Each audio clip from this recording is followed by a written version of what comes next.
recording. Okay, let me get the questions. Okay. Okay, hello. Hi, You can state your name and what grade you teach. I'm Allie Nialbus and I teach kindergarten. Um, okay, so I'm gonna ask you 5 questions. Okay. Answer how you'd like. Okay, what would be the optimum learning situation for learning?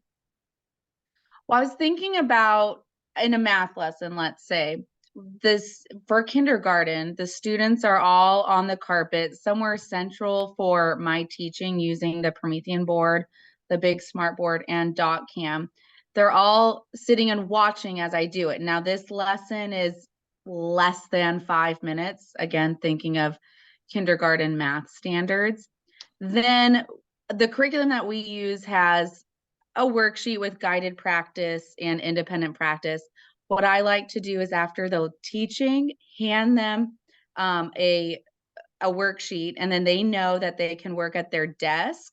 Again, this is May, no, April. I wish it was May, where they've gotten to become more independent and have the choice of going back and working at their desk or coming to the carpet with a lap board if they want to. So I think first starting all together on the carpet, then they can decide where they want to go at their desk or carpet as we go through the guided practice. The guided practice is some problems that focus on what we learned in the lessons, and we do them all together. Again, they can't read directions, so I have to help them with the reading of the directions and making sure that they are understanding the concepts when we're doing guided practice. So I think having small, like everyone clumped together and then letting them try it in their own spaces. Yeah, yeah. I guess, with me, I have the littler kiddos. So Yeah. what I've learned that is better for them is I'll do half a group and Miss Kikwe will do half a group. Oh, okay. So smaller groups. Yeah, yeah. So, and it's all, I do it also by like their needs, which has, I think, helped tremendously with how they learn. Mm-hmm. Yeah. Okay, number 2, what would the teacher be doing in that situation? And you kind of answered that. Well, yeah, when they're on the carpet, I'm leading most of the learning using the Promethean board and what's projected on there, or showing them my work under the DotCam.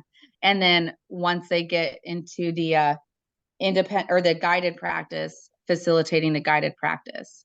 And I do check in throughout the guided practice, especially since we've gotten more complex in the concepts. Like, oh, give me a thumbs up on your tummy if you're understanding what's going on. And that's what you can gauge who's understanding what they might need help with. It gives them a time to also like not be embarrassed. They could, if it's in front of their tummy, not many kids can see it, but I can. And it gives me time to go back if they say or have a thumbs down that they don't understand it. I can go back within the guided practice and break it down even more for them. Okay. You kind of answered this as well. What would students be doing in that situation? For guided practice, following along, then on the back of our math, there's independent practice, which I would have to tell directions to unless it's something simple that they can see how it's supposed to be done on their own without reading directions. But I let them try independent practice on their own after I give out the directions. So yeah, the students are following along with me and then in the independent practice trying it themselves. Doing it on their own.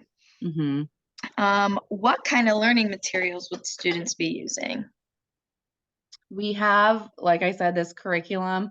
For some of them, the lessons, it calls for math manipulatives. So the Unifix cubes as counters.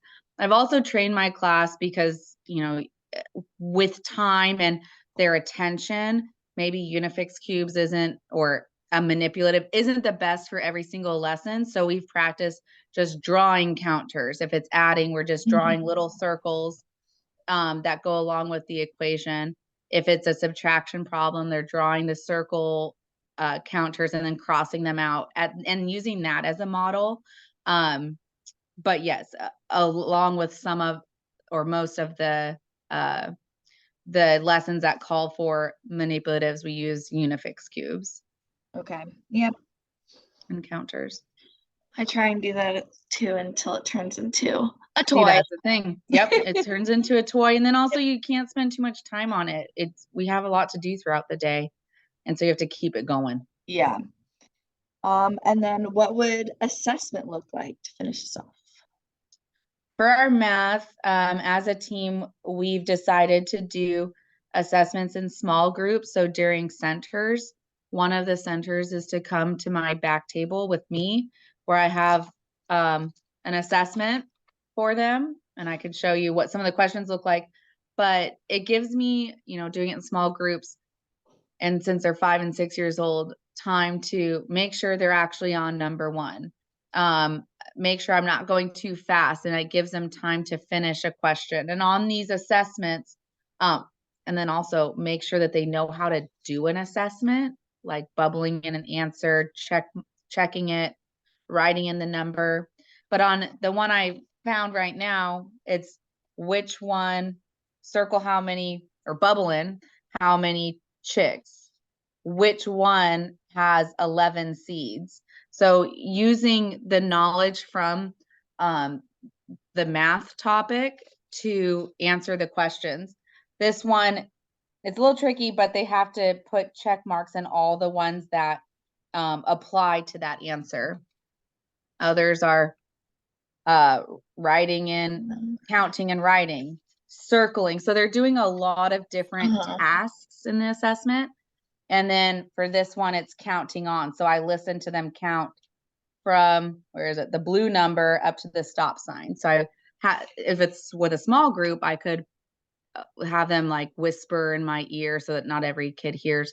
They're counting. And so I use assessments from the given curriculum, and then make sure it's in small groups. So it's easier for students to complete the assessment and for me to administer it. Yeah.